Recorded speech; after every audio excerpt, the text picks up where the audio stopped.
I know how difficult it is to be organic. And was it tough for you at the time when you were going through this and educating yourself? I really appreciate that about the Swell score. Amazon is so helpful for their business. There's a number of companies that are suing Amazon for promoting counterfeit versions of their products. Over 47% of protein powders had higher than normal levels of lead in them. What do we do if we can't afford to buy the 1-degree oats? It makes no sense.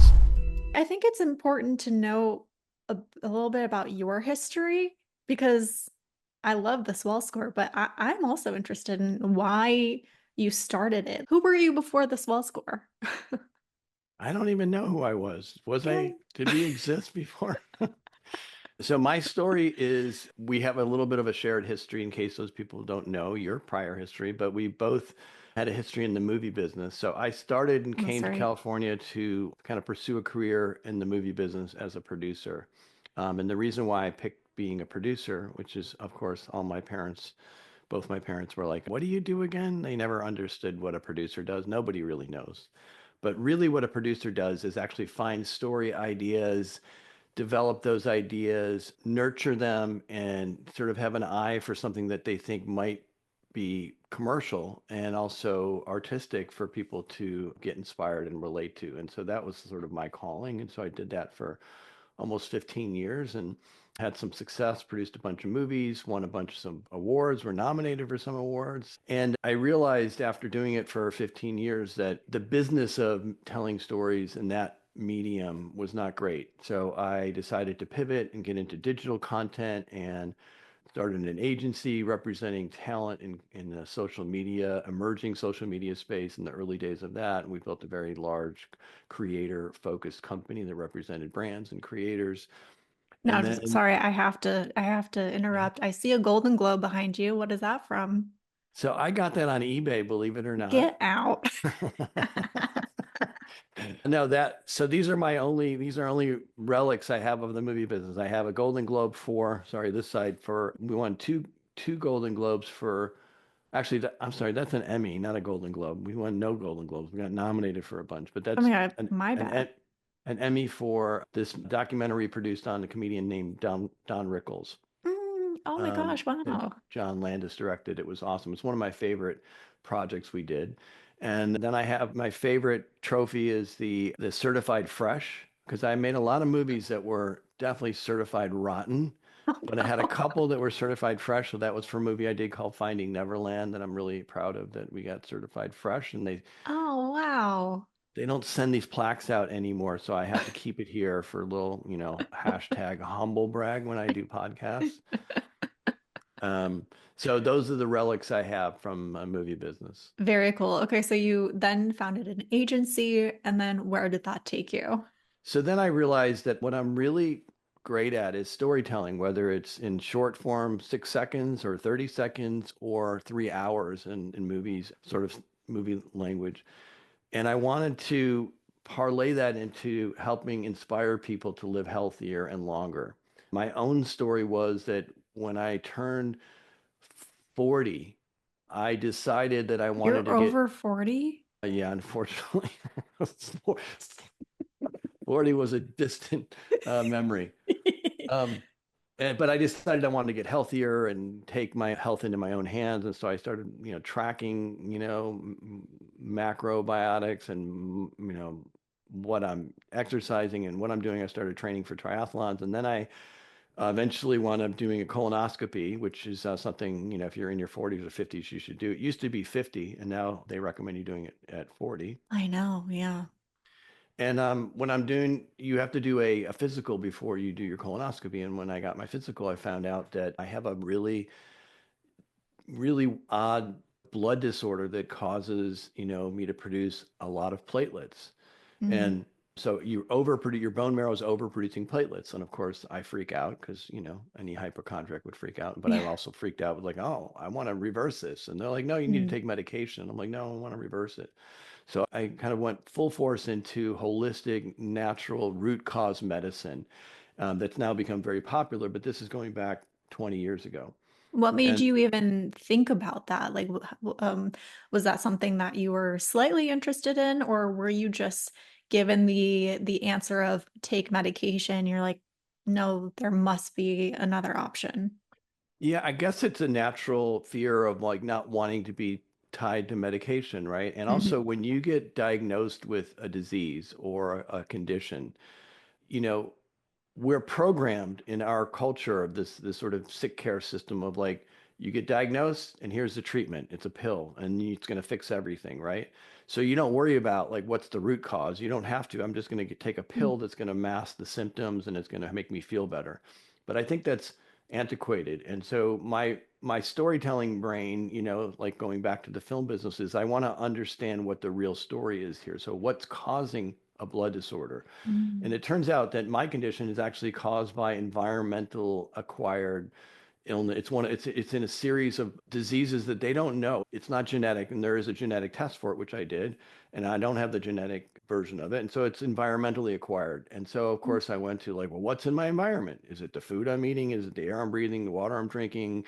Is it my lifestyle? And so I went down a big rabbit hole and I've spent hundreds and hundreds of hours. And anybody who's been diagnosed with any disease has a similar story, right? You want to Mhm. take it into your own hands. I don't really want to just trust the doctors and I don't want to throw a pill at it. So the reason why I went down that hole is because I've always had a lifelong interest in natural medicine or homeopathic medicine and trying to sort of do things a little bit differently. When you're younger, you want to optimize to have that limitless, kind of feel and be great at sports and, great energy and great focus. And so you're always looking when you're younger to sort of optimize your short-term health.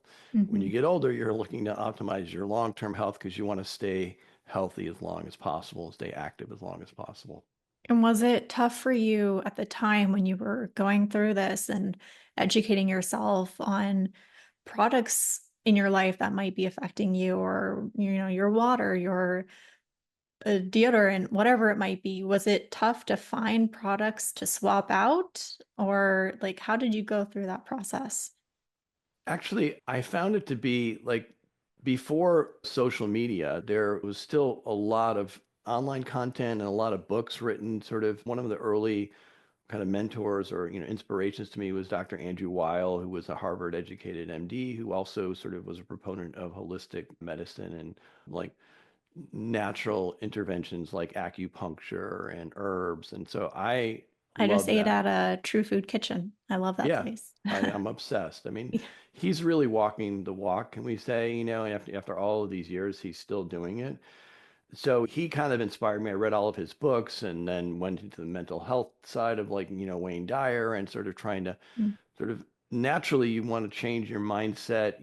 There's always been this idea that, mind over matter and you can kind of heal yourself by sort of having a great sort of mental attitude. So I combine that with foods and I just loved all that I was learning and all that I was experiencing. But I discovered that there's a lot of misinformation and a lot of snake oil and a lot of very, very clever types of snake oil that you would think it's very valid. And these are professionals, healthcare professionals, and these are qualified people proposing interventions and products that actually Mhm. are not good for you. And so I've made a lot of mistakes. I saw a lot of misinformation in all the hours that I spent researching. And so it kind of led me to this road where I'm at today, which is to start this company, the Swell Score, with some other naturopathic doctors to help people find vetted products that have evidence-based protocols that have science to support their usage and also with brands and products that have been tested and verified, companies that are willing to be transparent about their ingredients. So I think that was really missing in the space. So that's kind of what led Mm. me to do what I'm doing today. Yeah, I really appreciate that about the Swell score because it's not just another like affiliate store where someone's being paid a couple thousand or more to promote the product. It's actually vetted. You are looking through the COAs. You are making sure things are actually living up to their headlines, what they're promoting, the flashy words on the front of the packages, right? What is something to be cautious about when we purchase, let's say, supplements? Because we're hearing a lot that, like, Amazon, for example, a lot of the supplements on there are not really, like, let's just say a mushroom complex might not even contain a lot of what it's promoting on the label. How can we identify, or how do we know what to look out for? Well, that's a great question. And so I love Amazon. I think it's one of the eighth wonders of the world. It really is. I'm just amazed that he figured out a way to get products, and now it's like almost same day, and now they're going to be airdropped, by drones. And Drones, yeah.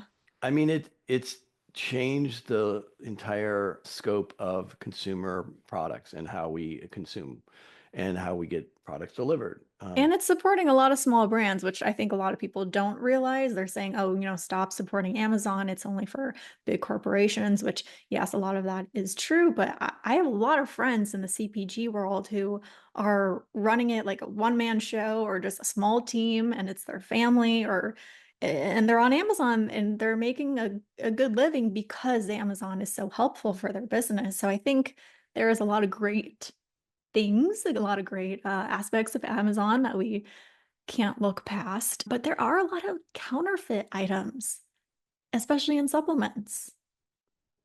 Yeah, so I think this is the problem, that they've built this great platform. They have a very hard time policing. I know from both sides, the brand side and from Amazon's side and the consumer side, which is you can have the exact product, the exact label, and it's not from the brand. It's very Mhm. difficult to discern what are being counterfeited or not. There's a number of companies that are suing Amazon for promoting counterfeit versions of their products. And the other thing that I worry about, what I was saying about Amazon is I think it's a great place to get, certain things like products, or, like electronics, or, like I'm on a farm, so I'm constantly looking for sort of farm equipment that I can get delivered. I think that's great. But when it's something that I'm ingesting and it's a consumable, I worry about how is it stored? What are the warehouse conditions? What's Mm, the culture of the company that's actually storing them? How are they treating their employees? And then lastly, and most importantly, is it actually the product that I'm supposed to be buying or that I'm intending to buy? And I think Amazon has had a hard time with that. And so they may figure it out, but I would not trust that to be my home to purchase supplements or nutraceuticals and other products. I would also say, I think there's an opportunity here to support the brands themselves or other companies as well in this space, because like we are, and at the Swell Score, we try to identify not just the products and the evidence to support the use of those products, but the entrepreneurs who started them. And I would say 80% of the products we sell in the Swell Score are female founded companies. And the reason is these are moms who decided that they could not find the best version of the product that they want to feed their kids or they want mm, to use for their families. And so they decided to make it themselves. And so we're supporting them. And so I think that's another thing you should think about as a consumer is like, is Amazon supporting the small entrepreneurs? Maybe, but those small entrepreneurs have to spend a lot of money to be heard and seen on Amazon. And mm, so I think it's either better to go to the brands or go to companies like the Swell Score and other platforms to help support these younger companies that are trying to make a difference. mm.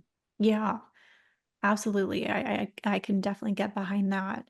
And I mentioned COAs, and what's are is it important for brands to provide transparency publicly? Because I know a lot of brands, they don't want to disclose full ingredients or how much of any ingredient is in their product because other brands could steal and reformulate.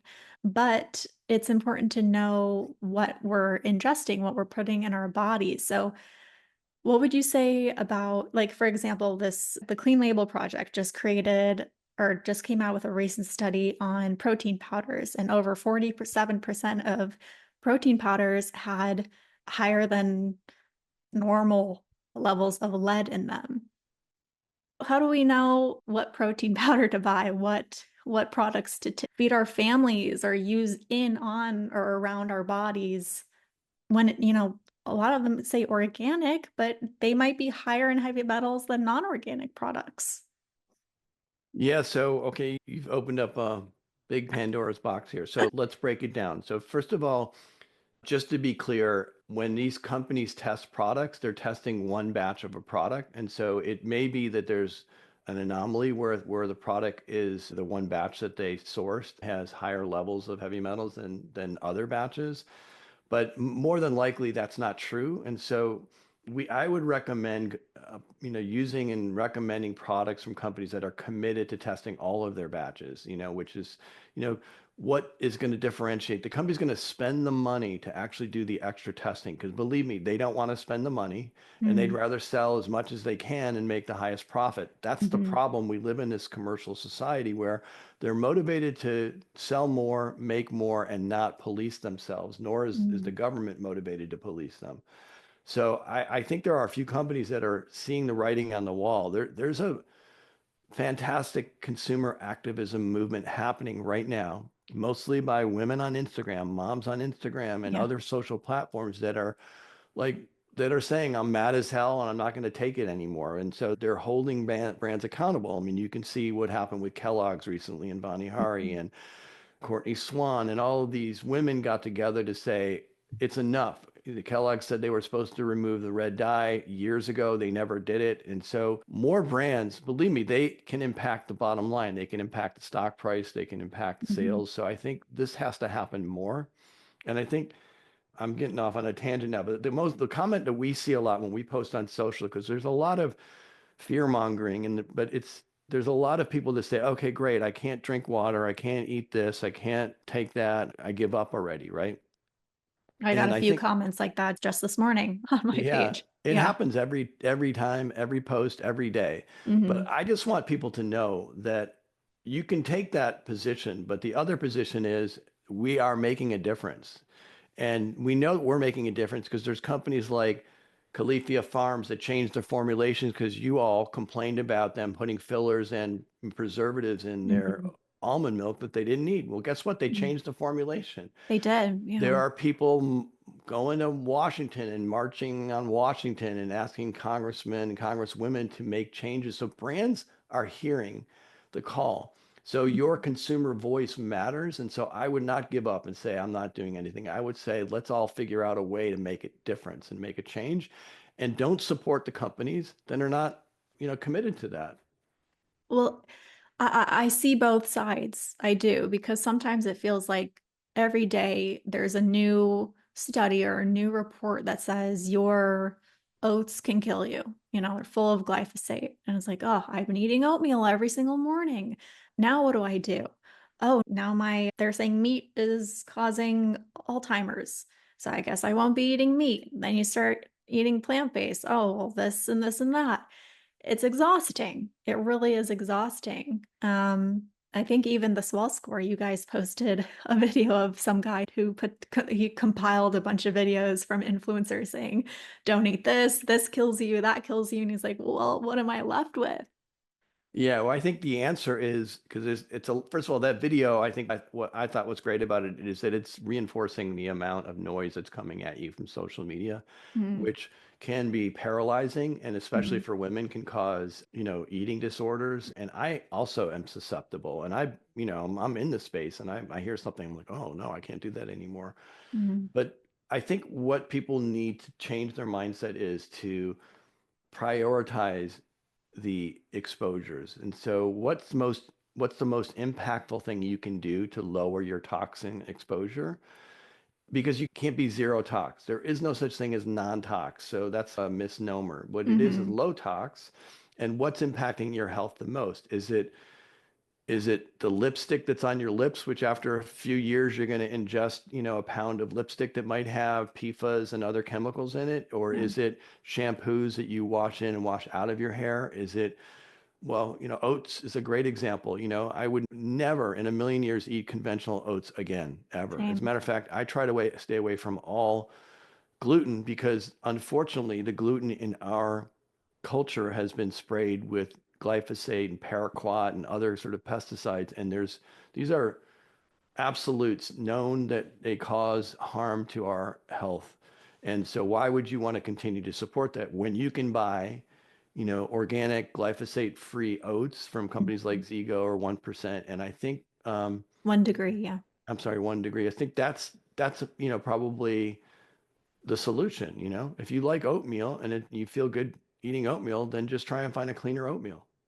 And then playing devil's advocate again is people saying, well, why is it all so much more expensive to get it without the toxins? What do we do if we can't afford to buy the 1 degree oats? That is a hard one because, I'm also a farmer, as you know. We have Mhm, a small farm in Santa Barbara County. And we did it because we wanted to learn, how to build a regenerative farm and what regenerative agriculture actually means and how to be organic. And it's very hard for the farmer side because the amount of expense it takes to be organic, the mhm, yield doesn't actually pay for it. Maybe it's a small yield and it depends on year to year and what your crop you're growing. So we're not incentivizing farmers to be organic. mhm. And so that's a big problem. And so that's why it costs more because it costs the farmers more to actually produce it that way. But um, I also just want to point out just because it says organic, which is what you mentioned earlier, doesn't mean it's clean Mhm, because there still are approved herbicides and pesticides that you can use as an organic farmer. So I would look for the farmers that are trying to be beyond organic. mhm. Um, and I think Organic does mean they don't use glyphosate. However, if it's near a farm that does use glyphosate, there can be the wind could blow it over, which is that's why interesting. some organic brands are tested and found to have glyphosate, unfortunately. Yeah, I mean it's a very, very tough issue, and I think this is where the one time we would be great to have some sort of government intervention, which is to make it more accessible and affordable to incentivize the farmers to grow cleaner crops. And seen both sides of it. I know how difficult it is to be organic, and so there's got to be a reason for me as a farmer to want to keep going. Yeah, make a living. Yeah, exactly. And you think about Yeah. these big farms. Like they can't even afford to do it. Like the system is broken. So if I'm a Mhm, consumer, I would support my local farmers. Like this is the one thing I've learned living here is the highest quality nutrient dense produce you're going to get at your local farmers market. Your local farmers are going to tell you how they're, whether they're conventional or whether they're organic or whether they're beyond organic and try to be organic. And then I would also always wash my fruits and vegetables and try to mhm. clean them. And I think that's a given. If someone can't overhaul their entire life, let's say they're brand new to realizing that, their Dove deodorant is not helping them, that their shampoo is full of parabens, that their plastic water bottles they're drinking out of is not the best idea. Like what would you say are like maybe the top three or like the top things or the first steps that they should take to clean out their home or their lifestyle that maybe matter the most? If they can't, do it all, they can't get a massive air purifier and a whole home filtration system. What can they start with? So I'm so glad you asked that because this is our new mission, or my new personal mission, which is we really want to move into the home environment. I think it's been ignored. And in fact, I've been working for 2 years with a building biologist in Australia who's one of the foremost. She's a former naturopathic doctor who became a building biologist. And she and I have been huddled together to help people become educated on how to evaluate your home environments and do exactly what you're saying for other people. Like, hey, what's more important for me to stop eating oatmeal or for me to put an air purifier in my bedroom or to filter my drinking water? And also, am I being exposed to molds and mycotoxins every day? And do I have allergies to dust mites? Is there radon in my home that's poisoning me? Do I have a gas fireplace and a gas stove that's probably poisoning me? So we're about to launch this program for people to get certified and trained to help people evaluate their homes. And in fact, I'm sure you have a lot of listeners that are focused on this as well. If you have any passion for helping to heal others, we want to hear from you. So we're looking for our first group of impassioned wellness warriors who want to learn how to be properly trained and certified in how to evaluate the whole home. These are not mold testers, they're not EMF testers, they're almost like a home doula that's going to go in and sort of look at the whole picture because Mhm. it's not a simple solution. And I think a lot of it has to do with your symptoms of what you're feeling or your family's feeling. and evaluate it from there. I mean, one of the things that, I think we don't even realize, even our pets. So I don't know if you remember or you know what a canary in the coal mine is, right? Do you know what that term came from? That's Besides the police song? no. I've heard of it so many times, but I no. Me too. I mean, I can hear the song. I'm singing the canary in the coal mine in my head, but the reality is when coal miners would go in, into the coal mines, they brought these canary birds because the canary birds breathe twice as much oxygen as other species, and they would be more sensitive to carbon monoxide in the coal mine, and it would be like the signal for the coal miners to get out and get out Mm. fast, right?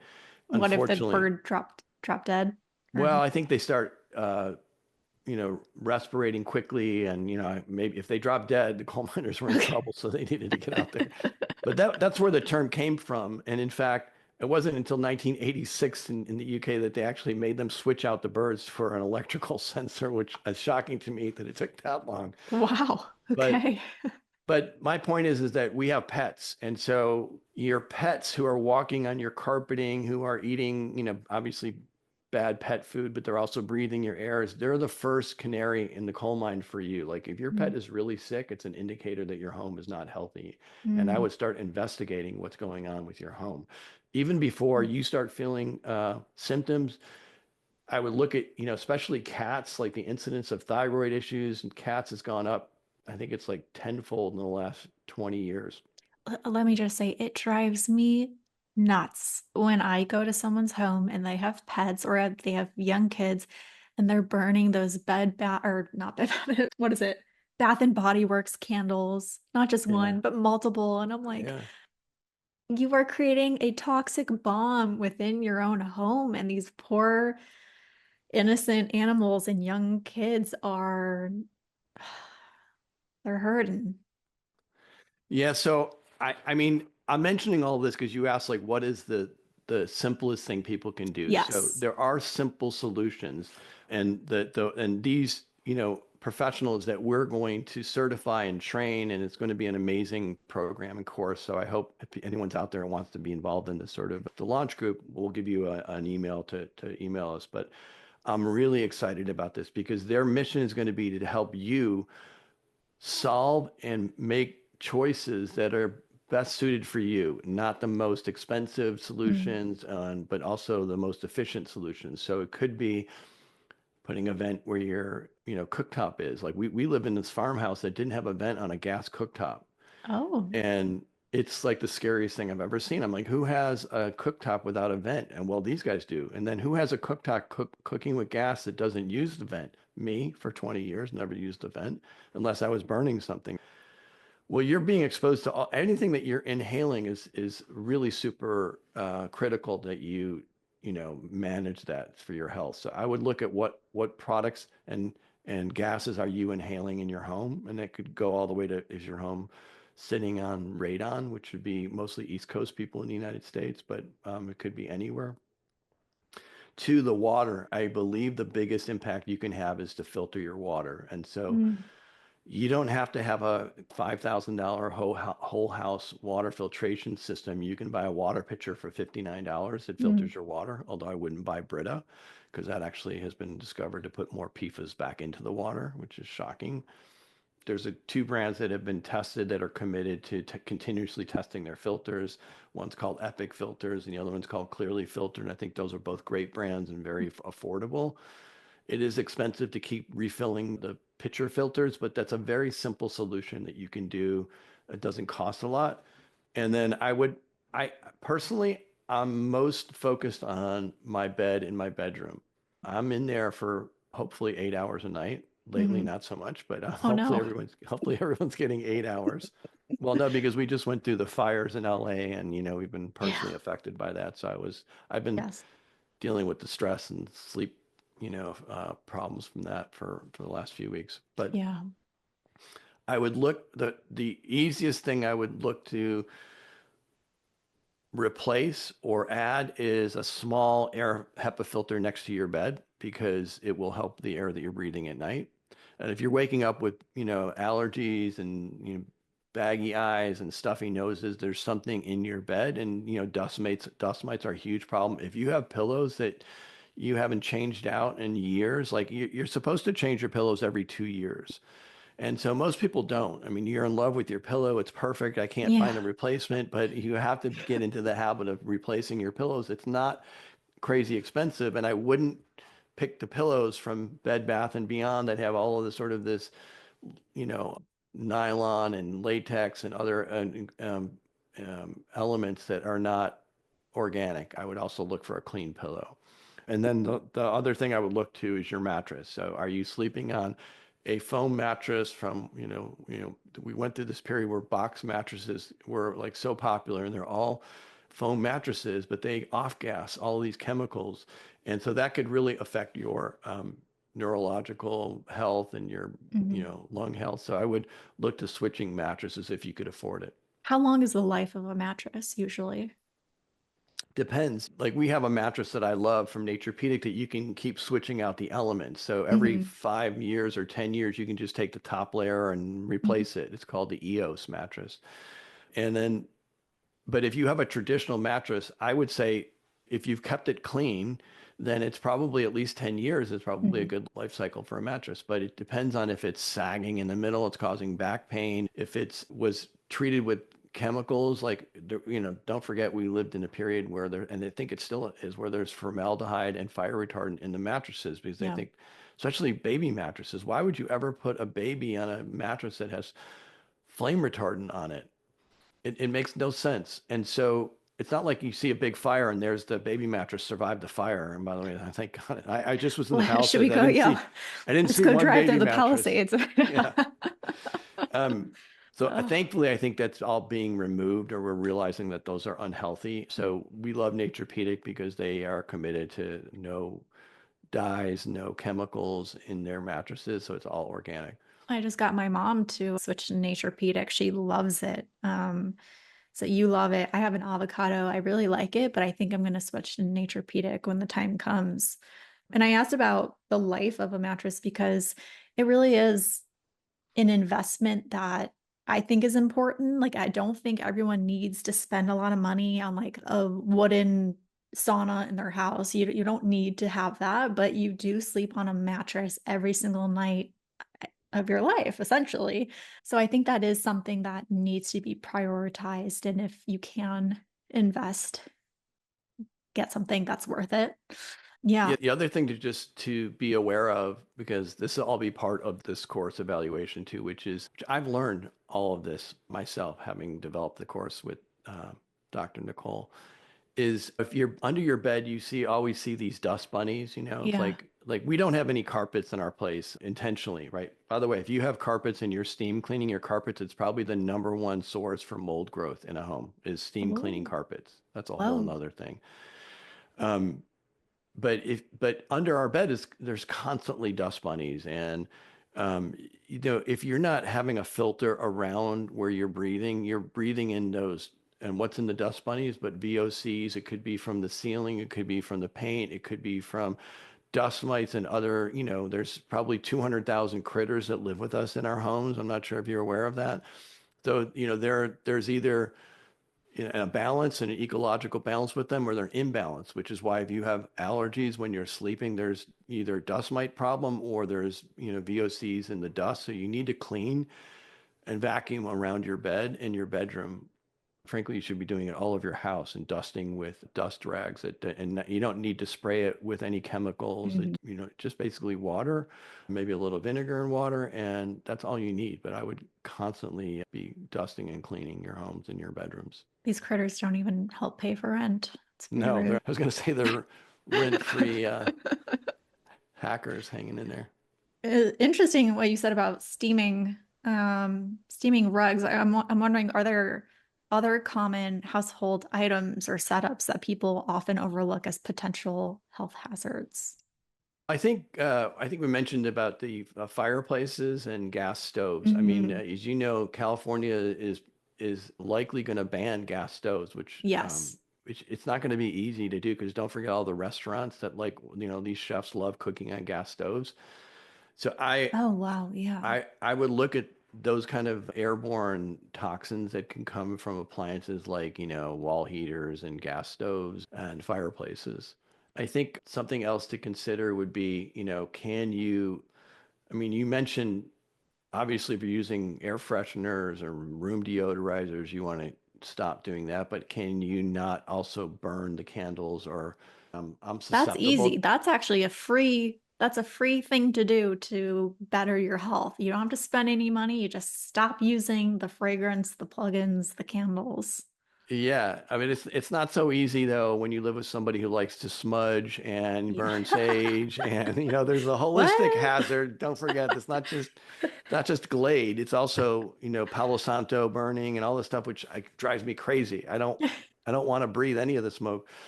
And you know that, Incense. Yeah. but lucky for you, we do sell a Palo Santo spray. So you can actually have the same aroma without burning incense or Palo Santo or I love the something. Palo Santo spray from 𝗏𝗏𝗡𝗏. It's Yeah, great. yeah, Yeah. exactly. Yeah. I know. Um, but I also want to tell you another great hack. This is a free hack, okay? Okay. There's two free hacks I have for you. One is Great. I recently did function health because everybody's talking about function health, I've done right? it too. My fiance just did it as well. Okay, so maybe we can compare notes. Great. Okay, I'm just curious. So my PFAS, because I paid for the PFAS add-on, I don't remember which one it Okay. is, but I did it. And of course it came back high. I'm like, okay, not surprising. We all have PFAS in our body, in our blood, Mhm. all of us. A matter of fact, if anyone else has done the function health test, I want to hear from you if you did the PFAS test. I can't remember what it's called, but it's one of their That's add-ons. an add-on, huh? I don't think I Yeah. did it. I'll do it the next time. Okay. Well, mine came back high, and I'm like, hmm. And so I'm talking to Dr. Nicole. I'm like, like these are called forever chemicals. So I'm forever doomed to die. Maybe this is part of my blood disorder, right? It probably Oh is, by the way. no. But PFAS? yeah, but you know what she told me, which is fantastic news. Okay. There's a really amazing way to lower your blood toxin levels, and it's free. You know what that is? Donating blood, Oh. which frankly we all need to do more of, and not just donating whole blood, but donating plasma. So there was an Australian study a few years ago that tested 300 firefighters. Guess firefighters are the highest exposure Mm. to PFAS because of the flame retardants. Hmm. And they found that actually donating blood plasma was the best, but also whole blood donors lowered their loads by more than half. After 6 weeks of, actually, no, they tested every 6 weeks. So I think it was after 3 months of the protocol. So you can just go in. I, of course, ran to donate blood a minute after I got my test results back. And I'm going to test it again in function. You get retest in 6 months, I think, right? So I'll let you know what Not to happens. mention the 20 vials they take from you. Yeah, it was a chore. Yeah. I think 2 sessions and 26 files, I think I had. Yeah. What's your biological age? I'm only a year and a half younger, which is a little depressing. Oh So, no. yeah, but I'm at least younger. How about you? You're younger. My fiance was disappointed that he wasn't much younger.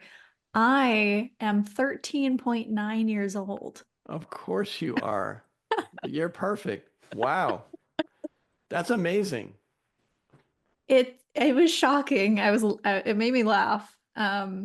I shared it with 𝗥𝗲𝗡. I sent it to her and she was cracking up. She's like, "You're 13?" So you had no markers. You had no other markers, no No, heart. I had some issues. Which I still haven't looked into. My ANA came back positive. I've done the test 3 times now and it has come back positive every single time. So it's indicating some sort of autoimmune issue. Well, Yeah. let's talk about autoimmune issues because I'm also now learning a lot about that too. And so one of the, I wouldn't say it's a benefit, but one of the great remedies for that is to stop eating gluten, right? And people Mm, used to make fun of people who were gluten free, right? hmm. Oh, it's so woo woo, it's so California. But guess what? Yeah. Being it's not just for being gluten sensitive. It's actually for people who actually are sensitive to the glyphosate. So a lot of the Yes. problem is coming from gut permeability and issues that you're having with causing this leakage in your gut. So when you remove gluten from your diet, you're going to see a marked improvement on that. So I'm wondering if that's something you should, I don't know if you do that now or something that would affect your You know, gut as well. I removed gluten for maybe a year or so because when I was going through my process of trying to get rid of my acne, which I dealt with for over a decade, I was trying everything. Don't do dairy, don't do gluten, drink more water. And I think I was convinced that removing gluten didn't do anything for me. So I just brought it back and I try to avoid it. Like I'm cautious of how much I eat, but it stays in your system for quite some time. So I don't, I'm really not. I should probably listen to you and remove it. Well, I just think if you for the downside is it's very hard to be gluten free because It there's just is. not a lot of great if you love bread like I do, and it's hard to find a really good gluten free bread, but they do exist, and they're Mhm. what I'm hoping is to get more brands to embrace it to make better products that are gluten free. So, because I definitely feel like it's a healthy intervention that you can do that's just minorly more expensive, not much, but I am on a consumer activism mission to really punish restaurants that charge more for the gluten-free option. Like, because it doesn't cost them more money to have a gluten-free option, but they're just going to jack up the price. So I'm really annoyed about this. So help me get the word out to restaurants, okay? I'm annoyed when I'm charged just as much or like $1 less for a mocktail when I don't order alcohol. Like, are you Wow. kidding me? You're charging me $17. This is Los Angeles, but you're charging me $17 for juice? Like, come on. Yeah. Are you going to that hipster mocktail bars in LA that people are talking about? What? There's like two, and one of them already closed down. Oh So, no. yeah. It didn't work, huh? Didn't work out. People still like their alcohol. But I think mocktails are becoming more mainstream, more trendy, and more accepted because I think before, if you didn't drink, everyone's like, oh, you're not drinking? Why? What's wrong? Like, are you an alcoholic? Or, Yeah. do you have a problem? Or are you pregnant? It's like, no, I just don't choose to drink. Why is that such an issue? Usually it's an issue because the other person feels uncomfortable that they're drinking and they want Yeah. someone else to have, that excuse. So that's probably the biggest issue that, the most controversial issue is like, people who, what's wrong with a glass of wine every now and then? And so to me, it is a controversial issue because I do believe there's value in like your happiness and your socialization and social connections with other Hmm. people. And so if that has to be over a glass or two of wine, then I think that has a certain value to your health than just like zero alcohol. I I choose to agree. have zero alcohol now, and I don't miss it. I can't even drink anyhow. If I have a sip of wine, I'll be up in the middle of the night because my blood sugar kicks in and I'm like, I'm Mm-hmm. awake, and it doesn't, I can't disrupt my sleep. So I'm prioritizing my sleep rather than having a glass of wine at dinner. Yeah. I don't call myself sober, but I maybe have like a cocktail with tequila, maybe like 2 to 3 times a year. And then every time I have it, I'm like, why did I do that? I don't feel great. It wasn't really worth it. And I can have a good time now without alcohol. I mean, in college, when I was an insecure, didn't feel any worth young girl, I was like, I Yeah, need the alcohol for the liquid courage. But that was not the right mindset. yeah.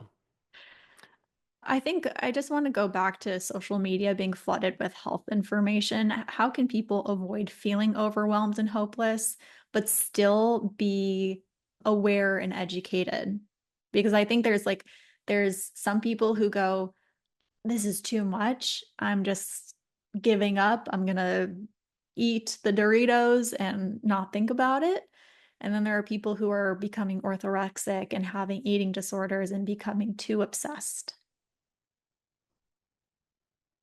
Well, I'm curious to see what your thoughts are on it because I'm sure you have a strong point of view on it. I think my advice would be, which is kind of what I do, I have to limit what voices I'm hearing, I'm listening Hmm. to. So I don't want to listen to all of the voices. I mean, there was a Hmm. time when my feed would literally have every other post was the polar opposite of the post before Yes. it. You got to eat more meat. You got to stop eating meat. You got to, coconut oil is great. Coconut oil is going to give you heart attacks, like Yeah. it. So you have to vet, trusted resources in terms of like who you're going to follow on social media, or stop listening to social media Mm. and read books. I mean, the fantastic thing about AI, which is we're using a lot of AI in the Swell score, is that you Mm. can now curate and build your own language model to find trusted, verified voices. And most of the reputable AI LLMs are actually doing that, so that Mm. you can get better advice and better kind of feedback from,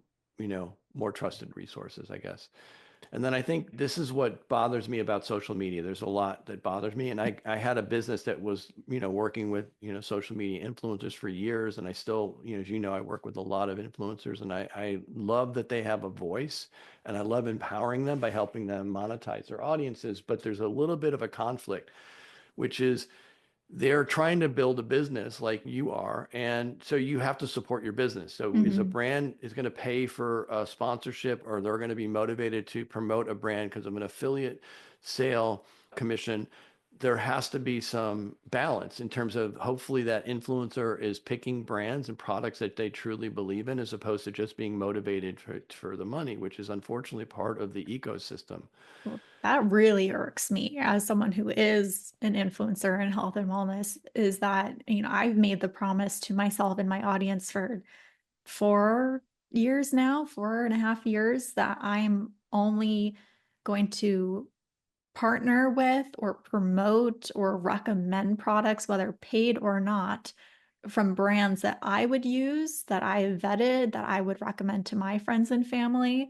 And I've seen other people in my world say that, but not stay true to that promise. And it's heartbreaking. And their audiences and other people, they see that and they know I mean, some of them are duped, unfortunately, but I think people see through it and they go, well, you were just talking about how this ingredient on your podcast should be avoided.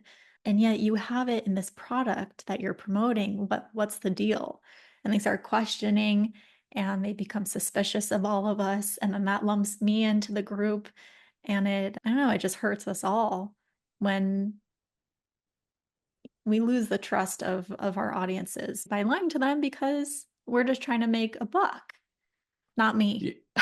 Yeah, no, I know it's a slippery slope. And so I think, but I want to, your listeners and consumers to be aware that this is part of the ecosystem that you live in, Mm. that every post that you see, and I see way too many posts that aren't disclosed as being brand promotions from people in grocery stores talking about buy this, not that, and yet they're Mm. promoted posts and they don't disclose it. Like, that's very deceitful. This is what we're trying to avoid. You can't deceive people, and there should be this mantra that doctors have, which is do no harm. Like, you don't want to promote products and do something that's going to cause someone harm. And from a consumer standpoint, you need to be aware that not everything is gospel. And so again, my mission is you should do something that do products and do diet protocols that resonate for you, because the diet answer isn't keto, it's not a vegan, it's not vegetarian, Mediterranean. It's like what works best for you. And Mhm. that's the only answer. I've discovered this. I used to think like, oh, it's got to be. I've done all of them. I've done keto. I work Mhm. for one of the biggest fasting longevity gurus in the world. And I was like, oh, I got to fast for a prolonged fast every month. And I Mhm. did that. And like literally it didn't make me feel good. I did it Mhm. for, 6 months. And then I was like, no, it doesn't make me feel good. And I found my balance and my diet, what works for me. And I think Mhm. that's the only message you have to let people know, is that you're going to find your own path based on your own results. That's the answer. I couldn't agree more. When I first started this whole process of my own healing, I, like many people, did the plant-based thing because that's what I heard was the answer to everything, health and wellness and healing. And that only got me so far. And then I started to feel like this wasn't pushing the needle anymore, or actually making me worse. And then I would jump to another thing, jump to another thing. And there is some beauty to all of it, trial and error, right? Because you get to take what works and leave the rest. because I don't believe in a one size fits all diet or way of living. But it bothers me when I do see people like my past self put some sort of health guru on a pedestal and say, this is God, and God is telling me that I need to do this, otherwise it's not going to work, or I'm going to have, you know, I don't know, too many oxalates and it's going to kill me. Right, exactly. It's too much. It's too much.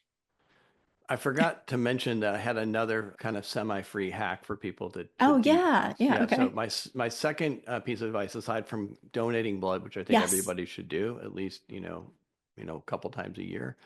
Women have to be more careful because of iron, and so, but they will Mhm. test your iron levels before you donate. But the other hack, which I've become really a big proponent of and big fan of, is sprouting. So, as you probably know, sulforaphane and broccoli sprouts are a fantastic natural way to detox your body. Mhm. So, uh, you can actually make sprouts for pennies, and Yeah. you can make them in a little like mason jar, and it's Uh-huh. really easy to do, and it's very rewarding. So that's something everybody should do, and it's not expensive, and it doesn't cost more, and you can make sure you're buying organic seeds, and it's not, they're not getting price gouged for that.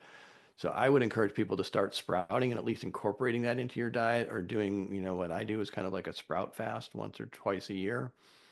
That's So awesome. I think it's one of the best things you can do. I had Doug Evans on my yeah, podcast. he's the guru. He is, I mean, he talking about passion. He is super passionate about sprouts, and he has a great kit that he sells for making own sprouts at home. But you can literally take a mason jar. It is one of the cheapest things you can do, and I honestly think it could solve world hunger. Is if we just introduced more education on how to make sprouts, because they don't even need sunlight. You just put it in No, your it's kitchen. genius. You just It's you amazing. need a place to drain it. The thing about Doug is that he's like, I don't know that I could live like he does, which is he only eats No. sprouts Oh and maybe no. some avocados and a banana. Yeah, That's no, all he it's too has. much for me. And we visited him, and we drove to see him in Joshua Tree, and Yeah. he's living the life. He's not like faking any of this. Oh He's not a no, fake influencer. he's walking the walk. Yeah. Yeah. So, but I think you just need to incorporate, you don't need to go all sprouts. You just need to incorporate more sprouts, because it actually, and if you're chewing them, make sure you chew the broccoli sprouts as well. But Mhm. there's all sorts of other sprouts that are fantastic too, great mixes. Mhm. You are actually detoxing your blood, detoxing your system, and it's a really healthy and cheap way to do that. Love it. Love it. I want to ask you one more question. Uh-oh. It is, yeah, actually, you mentioned it to me, and I want to ask you how do environmental factors contribute to what is being called type 3 Alzheimer's, also known as inhalation Alzheimer's? What is that? I had never heard of that before. Well, it's a relatively new term that a lot of the kind of the brain trust and Alzheimer's research have discovered, but it basically well, I mean, before we get into that, I just want to make sure like that I mean, I'm sure you guys know, and I don't mean to be doom and gloom, but I'm just gonna reel off some stats Oh. about environmental status in the United States.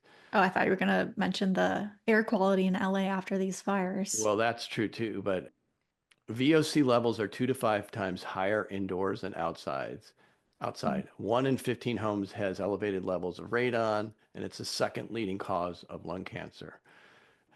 Then, since the 1990s, hospital admissions for anaphylaxis has doubled in the U.S. and fourfold in Australia, sixfold in the U.K. Female infertility has increased 15% between 1990 and 2017. Sperm concentration has declined 230% since the 40s. Autism has increased 1,000-fold the same time period, and it was 1 in 85 kids in 2012, which is not that long ago. Now it's 1 in 36 kids in 2024, and it's not just diagnosis. The diagnosis, being more accurate in diagnosing autism, is only accounts for 20%, so that's a fraction. Mm. Alzheimer's affects 1 in 10 adults. Dementia is expected to double every 20 years, reaching 78 million in 2030. Parkinson's disease has more than doubled since 1990. Breast cancer, 1 in 8 women in 2022, and genetics only account for 13% of breast cancers. They attribute these increases into environmental toxins and pesticides, especially for breast cancer, bisphenol A and toxic metals.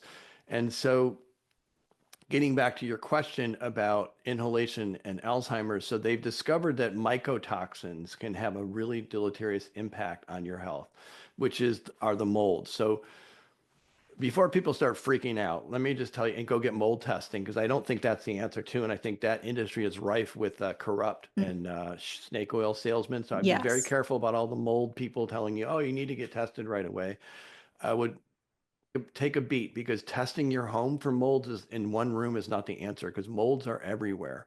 So we live with molds, and we have for thousands of years. It's in the Bible, I think, from somebody pointed out to me that it's actually in the Bible. They talk about mold, and if your house has mold, you should burn it down. But Oh. so it's been around for a long time. The question is, what molds are you sensitive to, and do you have the toxic kind of mold in your home? And the mycotoxins that we're exposed to can present itself as almost like Alzheimer's symptoms. So it's like you can early perimenopause, which we see in a lot of women. You can have mental, faculties kind of declining. You have amnesia and hypertension, depression. These are all attributable to mycotoxin exposure. And so it's not really Alzheimer's. And in fact, even for real Alzheimer's, they're finding that your dietary interventions and exercise can have a big impact and can reverse a lot of these symptoms. But in this case, you may want to get tested, have your body tested for mold, and also go through a fungal detox, which is a way you can totally reverse that. And so we're talking to some of the big names in the space too. So for this course, again, if you're interested, I would ask everybody to please go to 𝗤𝗙𝗎𝗂𝗏𝗏𝗏𝗏.com and see more about what we're doing. And if you're interested, sign up, and we'll notify you if we have room in our first group to be part of that first group. But so this inhalation Alzheimer's is something that's very reversible, but it's part of our environments that we're living in, our homes that we've kind of sealed up since the 70s to be more energy efficient, and are now possibly poisoning us. And we need to fix it, because it's impacting our work lives, our home lives, our sex lives. And so we need to deal with all of the environmental toxins that we're exposed to in a better way. And the easiest way we can do it is inside your home and where you're sleeping every day, where your kids are sleeping. And so that's my spiel. I'm on the pulpit now. You got me all fired up. I'm fired up too. Thank you for that. Are you Yeah. ready for some rapid fire questions? Oh no. The Oh answer is yeah. no. Oh, Okay, here we okay. go. The end. All right. What gets you up in the morning? Usually the sound of the chickens, roosters roosting, You whatever don't that sounds. have chickens, do you? But they're nearby. No, my neighbors, yeah. Your neighbors, yeah. Yeah. What are your top three foods, like superfoods or supplements? Ooh, that's a good one. Well, magnesium is obviously top of the list. Yeah. And it's not just one magnesium. So I take all different kinds of magnesium, some for brain health, some for calming, some for sleep, some for energy, some for staying regular. So I love my magnesium. I would say since living on the farm, we grow passion fruit too, and I've become a big fan of passion fruit, which is really great for brain health too. I don't know Mm-hmm. if you know that. So I'm like devouring passion fruit, and it's good because I have an endless supply. By the way, another way to get organic food really cheap, you can plant passion fruit in your backyard and don't spray it with glyphosate, and you'll have bushels of passion fruit every Yeah. summer. Um, then because we also grow avocados, I eat a lot of avocados, which are great for magnesium Mm-hmm. and great source of fiber. I happen to be, because of my age, I'm a little older, as you referenced earlier. I'm 13, so You're 13. So I have to prioritize protein. When you get past the hmm age of 50, your dietary preferences have to change. And I think actually younger generations are over proteinized, if that's the right term, because I think they're protein and protein bars, get more protein with the supplements and workout Yes. and more protein. I think it's too much. But when you get to a certain age, you start to lose muscle mass. And so you have to prioritize protein. So I try to eat more proteins at my age than I did when I was younger. Yeah, it's actually once you hit 30, which this year I will be 30, you start to Well, lose. you have another, what? 17 years before you hit 30. That's right. That's right. Oh boy. But there's definitely a overkill of protein these days. Yeah, nuance matters, which I think Yeah. is nuance is missing in a whole lot of conversations, not just in health and wellness. I digress. What's your go-to breakfast? My absolute go-to. I'm almost like David Lynch, who recently passed away. He ate the same meal every day. So I'm almost do the same, which I have a piece of gluten-free toast with avocado and sauerkraut. Nice. I like That's that. my avocado toast with a Gut little bit of healthy. gut, healthy probiotics there. Nice. What's a pet peeve of yours? People not using their turn signals. Are I you mean, just if you're going to crashing right change through them? lanes, can you change lanes? You can't take the time to actually push the little lever down so I know you're changing lanes. Yeah, yeah. Or were Uh, you hoping for something more in the health space? Because that's the first thing that came to my no, it mind. could be anything. It could be Yeah. anything. Lastly, what is something that's made you laugh recently?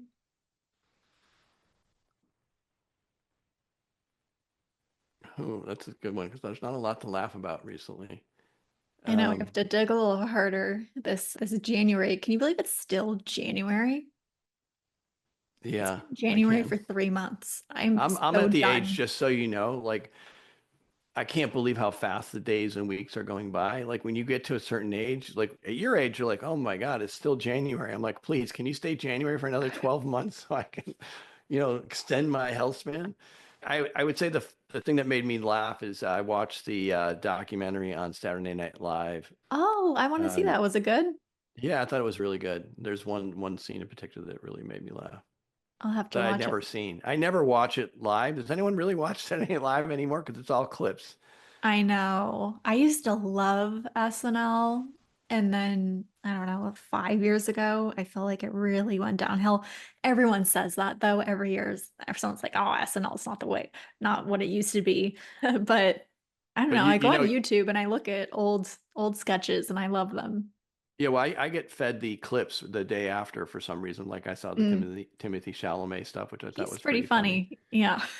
But you'll appreciate in the SNL documentary because I don't know if do your listeners know your history in the arts? Yeah, I've mentioned it a little bit, but I mean, people can tell from my comedic skits every so often, which I haven't created one in a while just because December and January have been so emotionally heavy. But I think I'm going to put out something funny Well, again I have a good soon. one. I told you I want to do a skit with you. I have a really good one to do, but I have to come down to LA to do it. So, Come on down.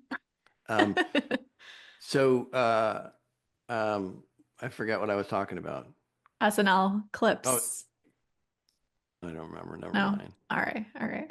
SNL. I'll watch the Oh, I was going to documentary. say, the Oh, part of the SNL document, you can yeah. edit this part. Okay. The part of the documentary that I thought was great was the auditions. So as an actress Oh, and an actor, auditions are painful, right? And so, but they yeah. talked about they had a cast from like years talking about the process of auditioning for Lauren and the writing staff and how incredibly stressful it is. And I can so relate to that. And then you get to see their auditions. Many of them have never seen their audition tapes because they don't show them to you after you get hired. Oh, But I was actually surprised. I mean, I'm curious to see what other people think about how bad the auditions were among the people that actually got hired. They weren't. It really? wasn't like they were mind blowing. There's maybe two people that were mind blowing. Really? Oh, Yeah, I want to see that. Yeah, I yeah. love watching people's audition tapes, even for like movies they've gotten in. Yeah. Huh. So Okay, I'll there watch you it. go. There you go. To wrap it up, where can people learn maybe more about you or the Swell score? I'll put in links for the Swell score in the show notes under this episode. So if people want to check it out, they can. It's my favorite one-stop shop for everything. I guess I can't say non-tox anymore. Should I just Mm, say low tox? yeah, low tox is better, We're gonna start saying low tox. Okay. but it doesn't resonate. So I understand why people use it. It's like I want Well, to be I non want tox. non-tox. I want Yeah, no tox in yeah. my in my life. Yeah. Yeah, so the Swell Score is a membership program, which it's kind of like, Costco or Thrive Market, where if you pay for a membership, you're going to get the lowest prices. And that's our mission is to get people the lowest prices lower than Amazon. And you don't have to worry about price, shopping anymore. And so I'm going to make sure we create a special code for you and your followers to get even a discount on the membership program. And as I mentioned, I'm really excited about doing this healthy home initiative. It's called the Healthy Home Advisors, and getting people certified in this. So if you have, and again, I'm mostly thinking women are going to love this. So if you Mhm. have a passion for wellness, or you're the one that's always, people are always asking like, what do you do? And I want to do what you do. And if you're listening to Claudia's podcast, you have a passion for wellness, Mhm. email us or sign up at the email at detoxifymyhouse.com and let us know that you're interested in participating in the course and the initial group, because what we're also going to do is not just train you how to evaluate a home, but we're taking all of our, crack staff and marketing staff, and we're going to show you how to build a business with it as well. So you can actually, this could be the greatest side hustle you've ever had, because it's going to provide income for you. We're going to show you how you should talk to people, get access to all the products that you want to recommend to people. And I really want to empower women and men to, figure out how to do this for a living, because there's only Mhm. so many people that are like Claudia that can start a podcast and start a social media and build millions of followers. But we want to help you build this as a business, because all you need to do is have like, 200 followers, and you have 200 people that are interested in helping, asking you to clean up their homes. And so that's our sort of big goal for the year. Yeah, I love that. It's a brilliant idea, and everyone has a reach. Everyone has a community that they can garner, reach out to. You don't have to have thousands of followers on social media. So this is a really brilliant idea. Thank Yeah. you. I Well done. adore you. Thank you for coming on. You as well. Thank you so much for having me. I appreciate it. I don't do many podcasts, but Claudia, I got to do your podcast. Well, I think you should do more. You have a lot to offer. All right. Well, maybe give me some tips.